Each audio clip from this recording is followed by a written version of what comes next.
Hi guys, for today's video po, tuturuan ko po kayo kung paano po gumawa or mag-open po ng virtual pag-ibig. Ayan po, dahil sa virtual pag-ibig, nalalaman po natin kung ilan na po ang contributions po natin sa pag-ibig at ilan na po yung ating dividends. Okay, at syempre kung tayo po ay eligible po para sa pag-ibig loans. Ayan, pero bago po yan, siguraduhin po natin na mayroon po tayong active mobile number kung saan doon po ipapadala ang one-time PIN or ang OTP po natin na gagamitin para sa ating registration.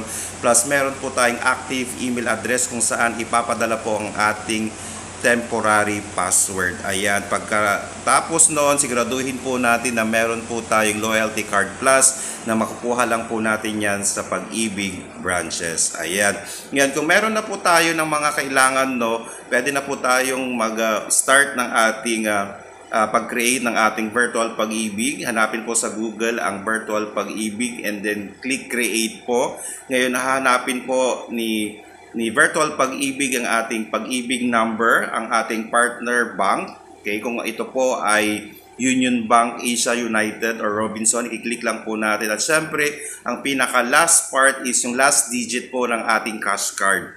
So i-click po natin yan, may magsisend po na OTP. Ayan, and then yun po yung gagamitin po natin para pang-register. At syempre, for our temporary password po, no, hanapin po natin or check po natin ang ating email address na ginamit at doon po natin makikita ang ating temporary password. Kung okay na po yan, kung na-receive nyo na po yung temporary password na po yan, ibig sabihin kayo na po ay registered or naka-create na po ng inyong virtual pag-ibig. And then, so, i-click po natin ang virtual pag-ibig, ilalagin po natin kung ano man po yung ginamit natin na email address at yung temporary password po natin at pwede na po nating palitan ang ating password later on.